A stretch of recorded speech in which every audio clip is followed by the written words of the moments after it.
Have you ever sat in silence and felt the weight of the world pressing down on your chest, like you're sinking, not screaming, but still hoping someone might hear your soul whispering for help? Maybe you're in that season right now.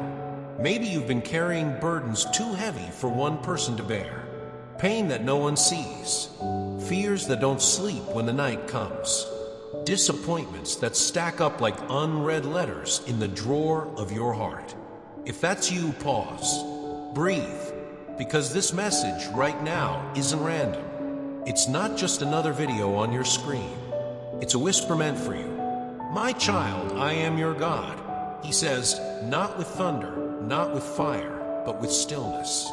A gentle voice that cuts through the noise. A voice that doesn't demand attention, but earns it through the peace it brings. He reminds you, I am the source of your strength. I am the shelter when the storms rage. I am the hand that lifts you when your knees collapse under sorrow. You see, God's love isn't soft because it's weak. It's soft because it's deep, deeper than despair, stronger than loss. It's the kind of love that doesn't leave, even when you're angry, even when you're silent, even when you feel like you've failed. He compares his love to an eagle, powerful, fearless, protective. And just like the wings of that mighty bird, his presence hovers over you, ready to soar with you when you're ready to fly again. But he's also patient enough to sit with you while you remember how. In moments when your heart feels like it's bleeding on the inside, God's word is a balm. Not a quick fix, not a pretty quote for your wall, but a soothing medicine tailored for the wound you've been hiding. His words don't just heal, they see you first. And here's something beautiful. He has already opened the door to something bigger than what's breaking you now. A realm beyond what your eyes can see, beyond what your logic can explain. A supernatural space where fear has no power and peace doesn't need explanation. This realm isn't reserved for the perfect or the pious. It's for you. Yes, you, with your doubts, your questions, your late night regrets. You who've cried in secret and smiled in public. You who've been betrayed by the people you trusted most. He knows how painful it is when those closest to you become the ones who hurt you the deepest. When friends fade, when family becomes foreign. When you wonder, who's really in my corner anymore? But God's message is clear. He has never left. He says, when others walk away, I stay. When they turn their backs, I turn my face toward you. When they forget you, I remember you. In a world that constantly changes, that forgets yesterday's promises and breaks tomorrow's plans, God remains unchanging. His love is not conditional. His protection doesn't depend on your performance. You might feel unworthy. You might be questioning your value. But to him, your worth was never based on how others see you. It was always based on how he created you. With intention, with purpose, and with deep, unwavering affection. Let me ask you something gently. When was the last time you truly felt secure? Not just physically, but emotionally, spiritually? When was the last time you stopped running long enough to hear what your heart was really longing for? Because right now, that quiet ache inside of you, it's not weakness. It's a signal from your soul that it's time to come home. Not just to a place, but to a person, to the only one who can carry what you've been trying so hard to handle on your own. And here's the beautiful paradox. Even though you've been feeling like you're barely holding on, he's never let go. My child, he says, don't be afraid of the dark. It is in the dark that stars are born. Don't fear the storm. It is through the storm that strength is refined. And don't fear being alone. I've been with you every moment, even when you couldn't feel me. He's not waiting for you to be perfect. He's not expecting you to fix everything before you come to him. He just wants you to say yes to something real, something eternal. So today, this isn't just a reminder. It's an invitation to rest, to be still, to believe that peace is not an illusion, that hope is not for other people, that you are not forgotten. You are not invisible, and you are never, ever alone. If something inside you stirred while hearing these words, don't dismiss it. Don't scroll away. That stirring? That's him calling, not forcing. Whispering, not shouting. He's saying, come to me, not when you're better, but right now, as you are. There's a place for your questions, a place for your pain, and yes, a place for your healing. Because he is your refuge, he is your answer, and he is ready to carry you into something greater than this moment. A call to dedication and living by the word. There's a quiet moment that often comes in our lives, sometimes after loss, sometimes in stillness, sometimes during an unexpected pause, when we ask ourselves, what am I truly living for? Not surviving, not existing, but living. And if you're here, watching or listening, maybe that moment has already arrived for you. Maybe you felt it, that subtle tug inside your chest, that sense that life has become too noisy, too scattered, and somehow disconnected. You're doing so much, yet feeling so little. Surrounded by people, yet spiritually distant. Progressing on the outside, but drifting on the inside. And here comes the whisper again, not from the world, but from God. Come back to me. Let me be your center again. Because here's the truth we often avoid. What you prioritize becomes your God. And sometimes we've unknowingly placed the wrong things on the throne of our lives. It starts small. A little more time on our phones than in prayer. A little more concern about how people see us than how God sees us. A little more chasing deadlines, chasing money, chasing validation. And before we know it, God becomes background noise. But he doesn't get angry like people do. He doesn't unfriend us. He doesn't storm out. Instead, he waits. Patiently, quietly, lovingly. And when you finally slow down long enough to notice the restlessness in your soul, he leans in and says, I was always here. Let's begin again. He's not calling you to perfection. He's calling you to devotion. That means placing him not on the margins, but in the middle. It means waking up and choosing to give him not what's left over, but what's first. Not what's easy, but what's sacred. And this isn't about being religious. It's about being real. It's about cultivating a life that is rooted in something eternal, unshakable, and true. So how do we begin? Start here. Give him a few undistracted moments each day. You don't need a theology degree. You don't need to have all the answers. You just need an open heart. Read the word. Slowly. Let it speak to you. Let it comfort you. Let it challenge you. Pray, not as a performance, but as a conversation. Talk to God like you would talk to someone who truly knows you, because he does.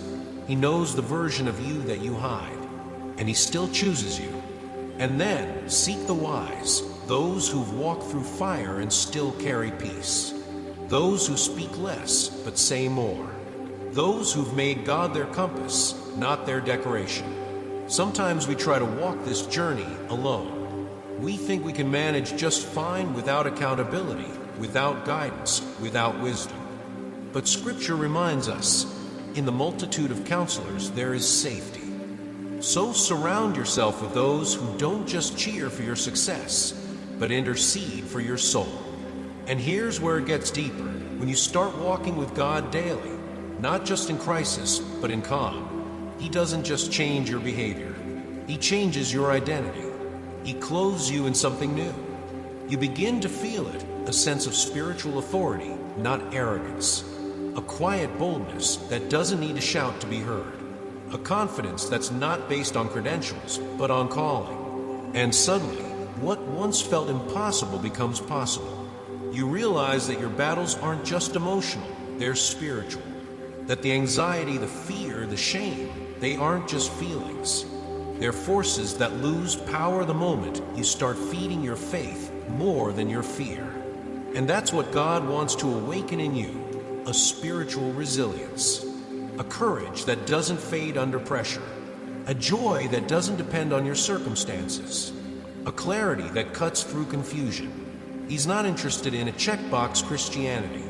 He's interested in transformation. He wants you to rise each morning not dreading your day, but walking into it with conviction. He wants you to look at your reflection and see not your flaws, but his fingerprints.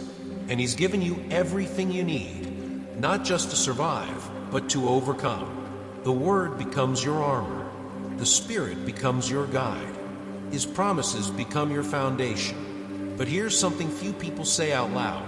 This kind of life costs something. It means choosing time with him over time wasted. It means letting go of habits, friendships, patterns that no longer serve the path you're being called to walk. It means trusting him in silence, especially when prayers haven't yet been answered. And maybe you're thinking, that's hard. I'm not sure I can do all that. You're right. On your own, you can't. But with him, you're more than enough. With him, you're not trying harder. You're trusting deeper. He equips you for what he calls you to. He strengthens you in your weakness. He reminds you, you don't need to be everything, just be mine. And maybe this is what victory really looks like. Not perfection, but pursuit. Not achievement, but alignment. Not the absence of struggle, but the presence of God in the middle of it all. So if you've been drifting, come home. If you've been chasing everything and feeling nothing, pause.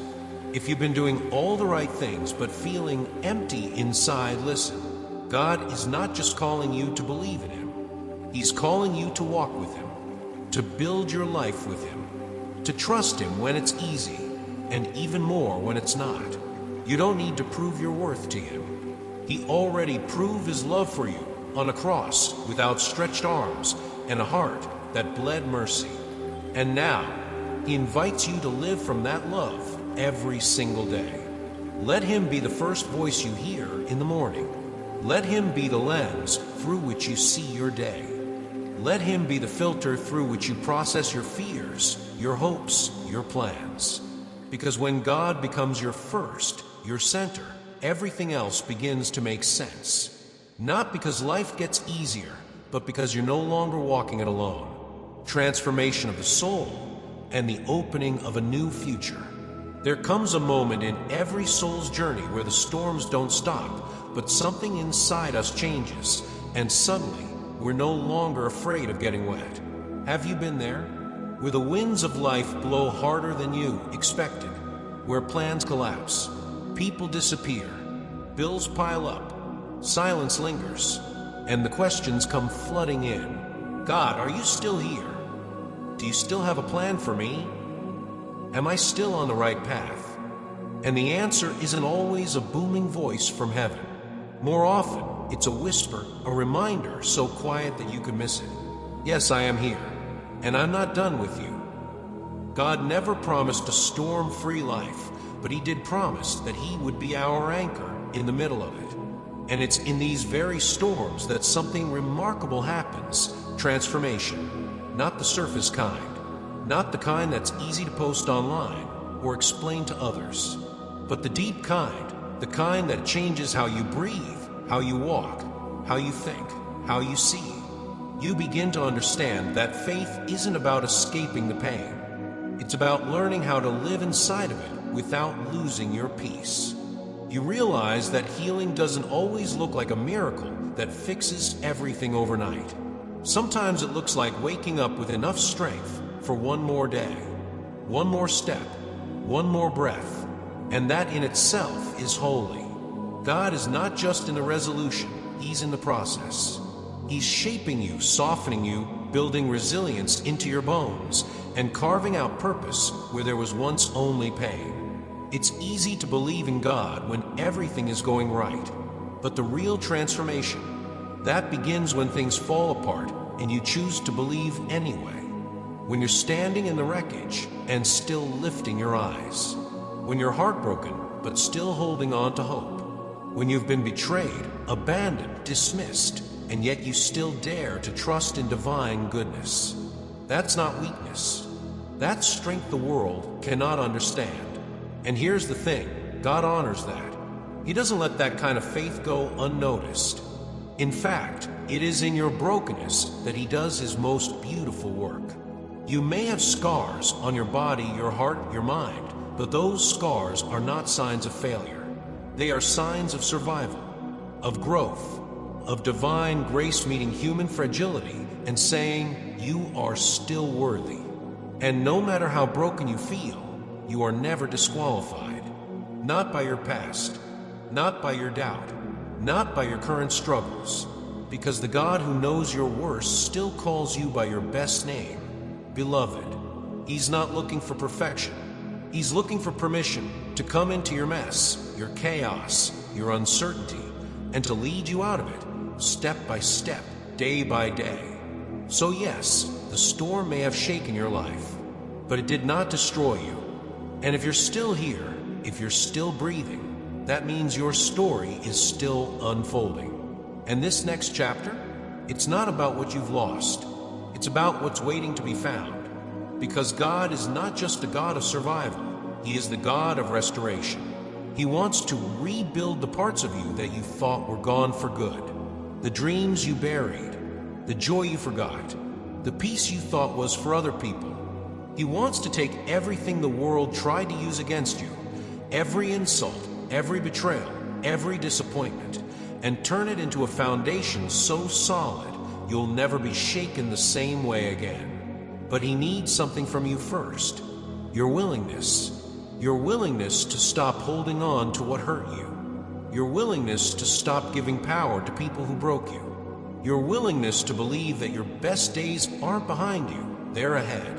And maybe that means releasing some things, some people, some narratives that no longer serve who you're becoming. Because here's the hard truth. You can't step into a new future while dragging the weight of an old identity. Who you were is not who you are. Who you were told you were is not who God says you are. And it's time to make peace with that. It's time to stop proving yourself to people who were never meant to understand your calling.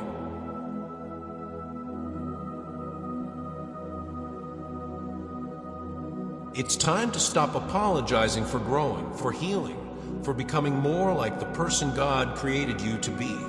You were not made to shrink for anyone else's comfort. You were not created to stay stuck in stories written by your trauma. You were made to rise, not in arrogance, but in alignment, not in bitterness, but in boldness, not in fear, but in faith. And when you walk in that kind of truth, you begin to attract something new. Peace that doesn't depend on explanation, joy that's not tied to circumstance, purpose that outlives popularity. God has already written a future for you that is full of beauty, even if today feels like ashes. He's already paved a path for you that leads to healing, even if you're still limping. But you've got to take that first step. You've got to believe again. You've got to open your hands, open your heart, and say, God, I'm ready. Not because I have it all figured out, but because I trust you do. And once you do, the shift begins. The fog lifts, the heaviness breaks, the chains fall, and suddenly you begin to live, not just exist. To love, not just survive. To breathe, not just endure. This isn't some distant hope for someday. It's the invitation God is offering you right now. A life that is fuller, freer, lighter. A future that is divinely orchestrated, not fearfully assembled. He's not done with you. He's just getting started. So whatever's behind you, leave it with grace. Whatever's ahead, step into it with boldness. Because the God who brought you through will surely bring you into awakening and fighting by faith. There's a certain kind of exhaustion that goes beyond the body. It's the tiredness that sits in your spirit. A quiet kind of heaviness.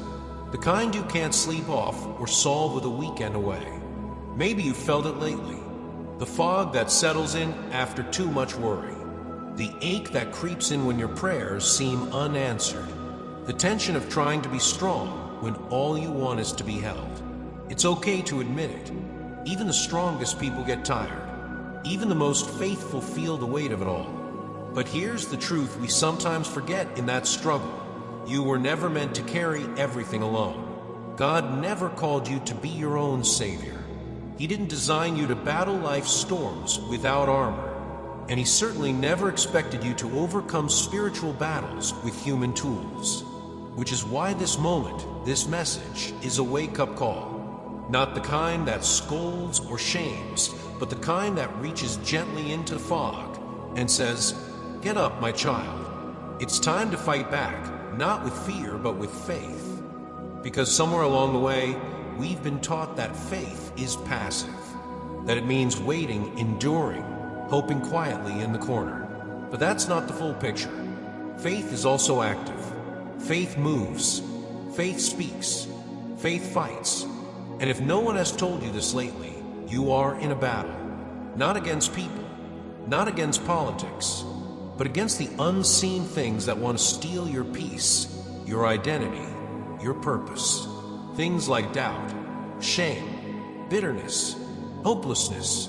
And no, you're not weak because you feel them, but you're called to resist them. Because when you belong to God, your spirit is not for rent. It's already claimed. So He gives you what you need to fight well, not with fists or fury, but with wisdom and authority. He gives you armor, and not just metaphorically. Scripture outlines it for us.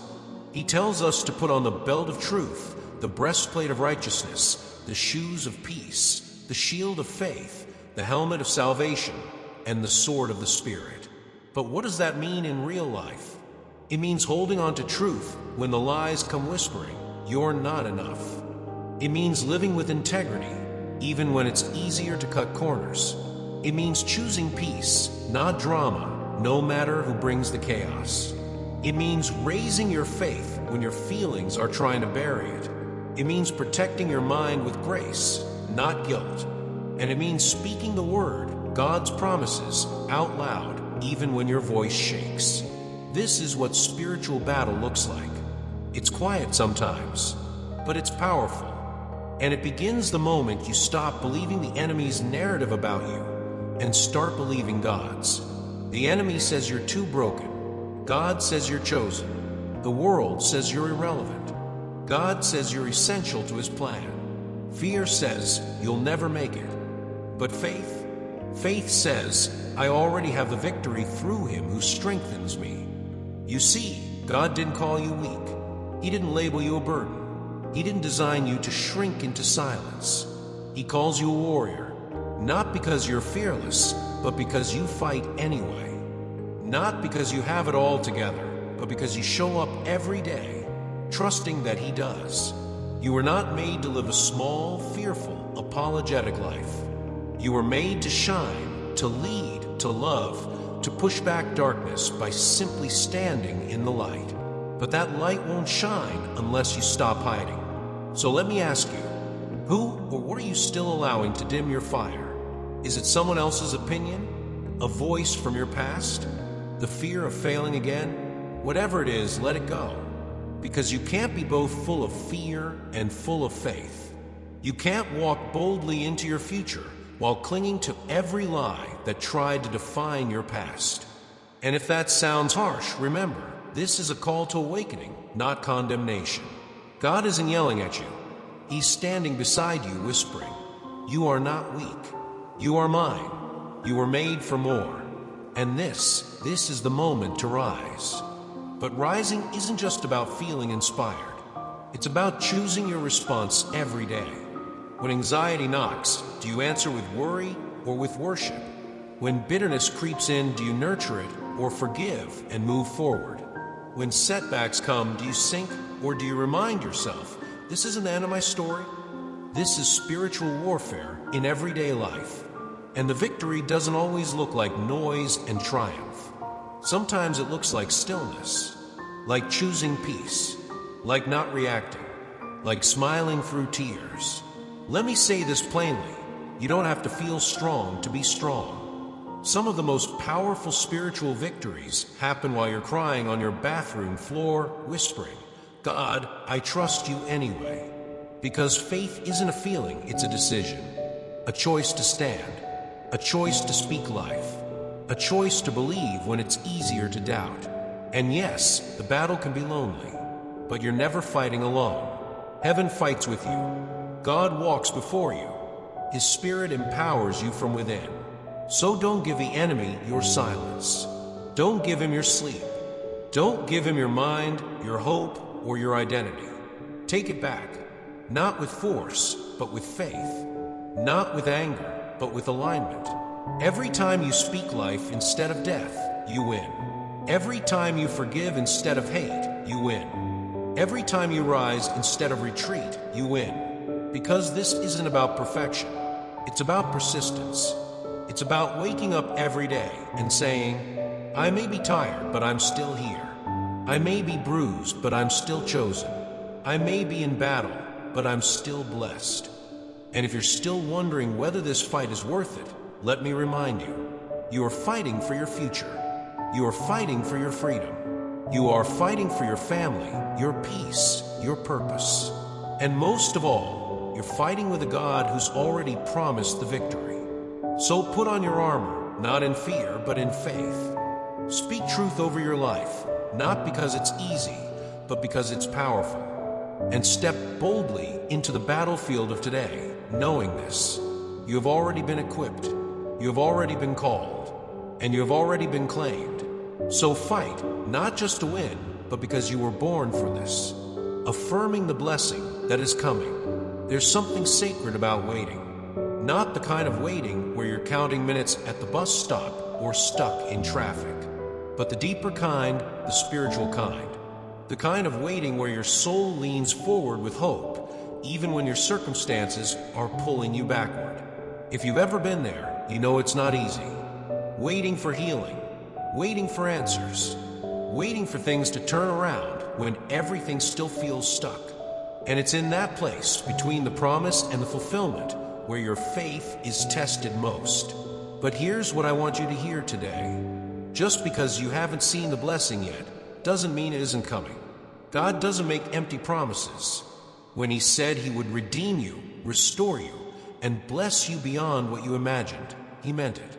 But He also knows this. True blessing requires preparation.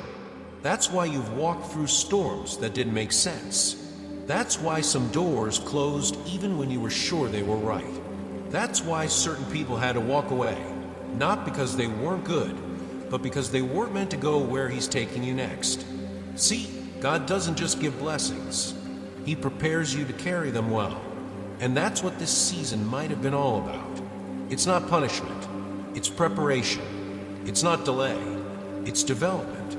And now, because you've chosen to stay the course, to trust even when it hurt, to believe even when it didn't make sense, the blessing is drawing near.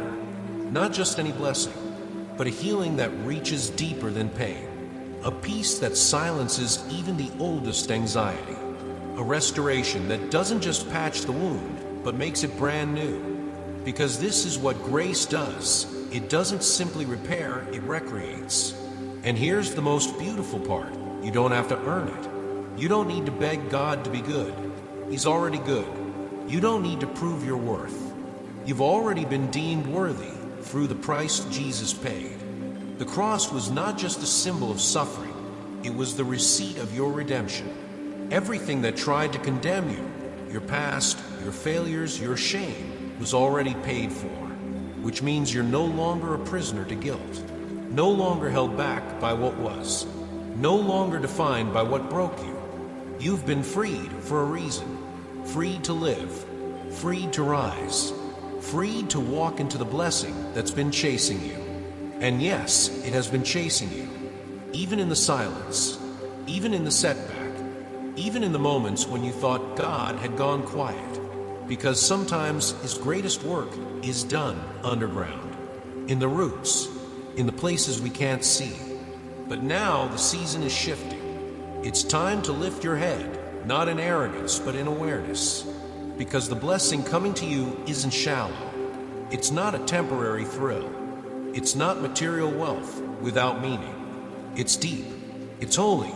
It's life-changing. It's the kind of blessing that flows from the inside out. The kind that heals not just your body, but your identity. Not just your situation, but your soul. Not just your finances, but your family. That's why the enemy fought you so hard. He knew what was on the other side of your obedience. That's why the attack felt so personal. Because your future is personal to God. And He's not finished. He still has oil to pour out. Still has honey from heaven to feed your your weary heart, still has miracles to release, miracles that don't just meet needs, but exceed expectations. But here's the truth, blessing is not passive. It takes participation. You don't just stand still. You step forward.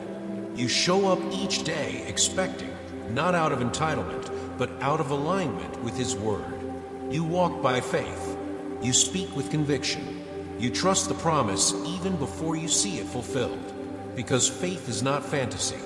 Faith is reality before it happens. And the ones who receive the blessing are the ones who are willing to believe beyond what's visible. So what does that look like? It means praying even when you're still in pain. It means praising while you're waiting. It means planting seeds of love, generosity, and truth, even when you haven't seen the harvest yet. And it means choosing not to quit, because God didn't bring you this far just to stop here. There's still more. Still promises with your name on them. Still breakthroughs tailor-made for your life. Still beauty rising from your ashes. But let me say this clearly. The blessing doesn't come through wishful thinking. It comes through active faith. You must receive it. You must stop hesitating, second-guessing, doubting your worth. You must stop replaying your mistakes like a broken song on repeat. God's not asking you to be perfect. He's asking you to be present, to show up, to say yes, to stand in faith, not because you feel strong, but because you know He is. So let me ask you, are you ready? Are you ready to receive healing that the doctors can't explain? Are you ready to see doors open that no human effort could have forced? Are you ready for your heart to soften in places that have been hardened for years? Because when the blessing comes, it changes everything. Not just your circumstances, but your posture. You walk lighter. You forgive easier. You speak kinder. You dream bigger. Because you no longer operate from fear. You operate from favor. And that's the shift God is inviting you into. From striving to surrender. From scarcity to abundance. From uncertainty to unshakable peace. So if you've been hesitating, this is your confirmation. Let go of the delay. Let go of the doubt. Let go of the lie that says it's too late for me. Because it's not. You're right on time. You are in position. And heaven is leaning in. God is ready. The question is, are you? Declaration of victory and the promise of what's to come. Let's take a breath. Let's pause just for a moment from the chaos of headlines, deadlines, disappointments, and distractions and ask something most people don't dare to ask out loud. What if this season isn't about survival anymore? What if this is your appointed time to live in victory? I don't mean perfection. I don't mean that pain will vanish or that life will suddenly be fair. I mean the kind of victory where you finally stop living like a prisoner of the past and start walking like someone who's already been set free. Because the truth is, you have been. Every word we've shared so far, the comfort, the correction, the call to surrender, the blessing, has led to this moment. A declaration, a turning point. This is not the end of your story. This is the threshold of something holy.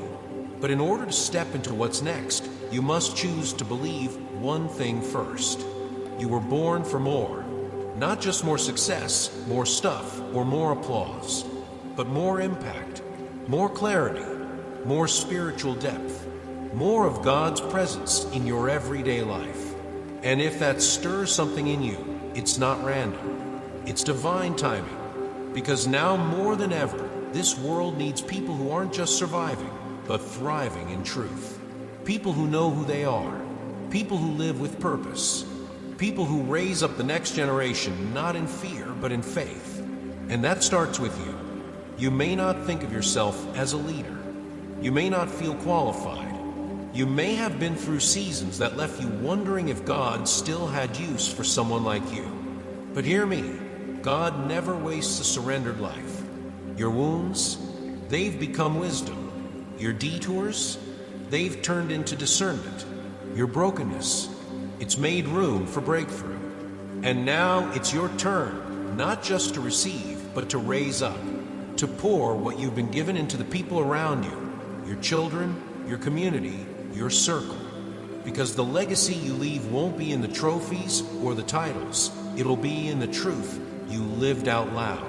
So start there. Speak life in your home. Encourage your children not just to succeed, but to walk in spiritual purpose. Model humility. Model kindness. Model strength that doesn't need a shout. Because your family isn't just a household, it's a holy ground. Yes, even if there's tension. Even if things aren't perfect, even if you're the only one right now who believes in this calling, one heart that's surrendered to God is enough to spark revival in an entire bloodline. You are that spark, and through you, God will awaken dreams that have slept for generations. He will restore what was stolen by addiction, by trauma, by silence. He will light fires of faith in those you never thought would believe again. This is more than inspiration. This is impartation. It's a commissioning. Because your life is not just personal, it's prophetic. You are not walking through these words by accident. You've been set apart, appointed, positioned, and while others may be distracted by trends, titles, and timelines, you are being sent. Yes, you. You may not speak from a stage, but your life preaches.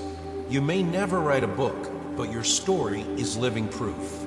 You may feel unseen, but God has always had his eye on you. And now, he's calling you beyond the comfort zone, beyond what's predictable, beyond what's been safe.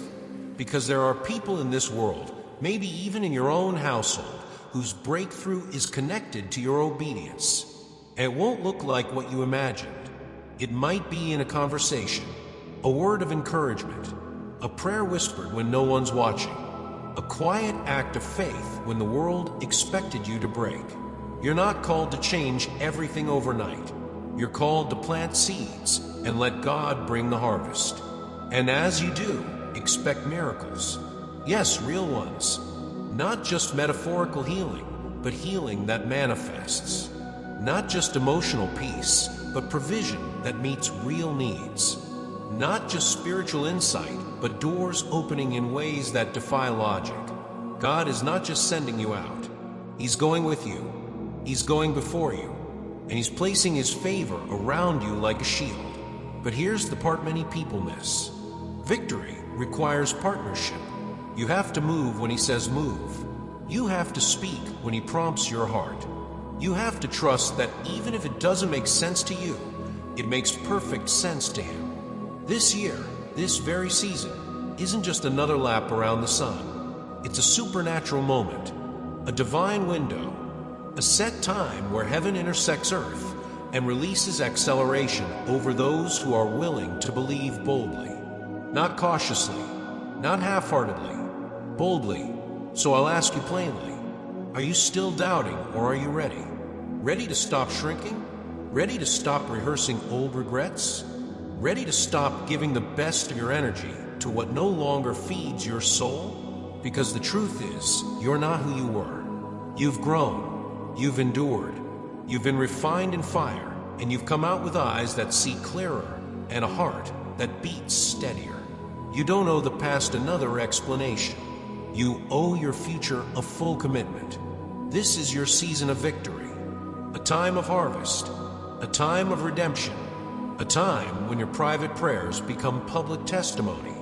But hear this clearly. Victory isn't about never facing battles again.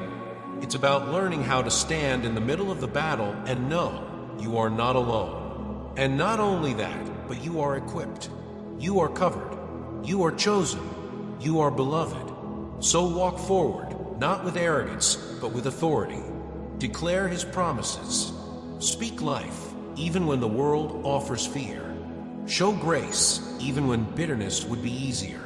And when the doubt creeps in, when the enemy whispers that nothing's really changed, stand tall and remind yourself, I am not who I was. I am redeemed. I am walking in victory, and God has already gone ahead of me. Let that truth anchor you. Let it light your path. Let it shape your thoughts. Let it fuel your prayers. And above all, let it remind you, this is just the beginning, because God finishes what he starts. And what he started in your life, he will carry to completion.